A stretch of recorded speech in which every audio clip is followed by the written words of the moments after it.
রূপমকে একটা চাকরি দিন। এমএ পাস, বাবা নেই, আছে প্রেমিকা, সে আরে 2-1 মাস দেখবে। তারপর নদীর এপার থেকে নদীর ওপারে গিয়ে বলবে, রূপম আজ চলি, তোমাকে মনে থাকবে চিরদিন। রূপমকে একটা চাকরি দিন, যে কোনো কাজ, পিয়নের কাজ হলেও চলবে। তমালবাবু ফোন তুললেন। ফোনের অন্য প্রান্তে যারা কথা বলেন তাদের যেহেতু দেখা যায় না, সুতরাং তারা দূর কেউ। তমালবাবু মামাকে বললেন,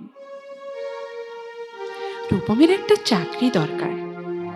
মামা বললেন কাকাকে, কাকা বললেন জ্যাঠাকে, জ্যাঠা বললেন বাতাসকে। মানুষ জানলে একরকম, কিন্তু বাতাস জানলে প্রথমে ছুটে যাবে দক্ষিণে।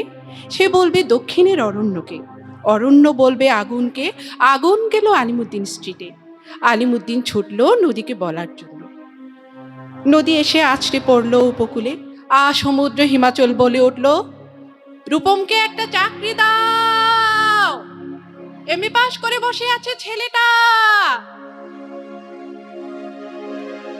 কয়েক মাস বাদের ঘটনা। আমি বাড়ি ফিরছিলাম সন্ধেবেলায়। গলির মুড়ে 7-8 জনের জটলা দেখে থমকে দাঁড়ালাম।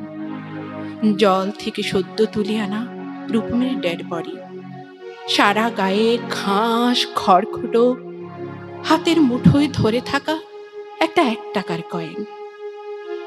পাবলিক বুথ থেকে কাউকে ফোন করতে চেয়েছিল রূপম।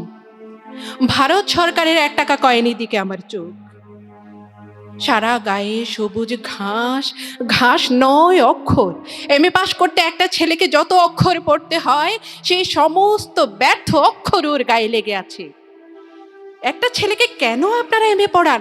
কোন আলহাদে 1খানা বিশ্ববিদ্যালয় বানিয়েছেন? তুলে দিন। এই কথাগুলো বলবো বলে ফোন তুললাম পবিত্র সরকারের।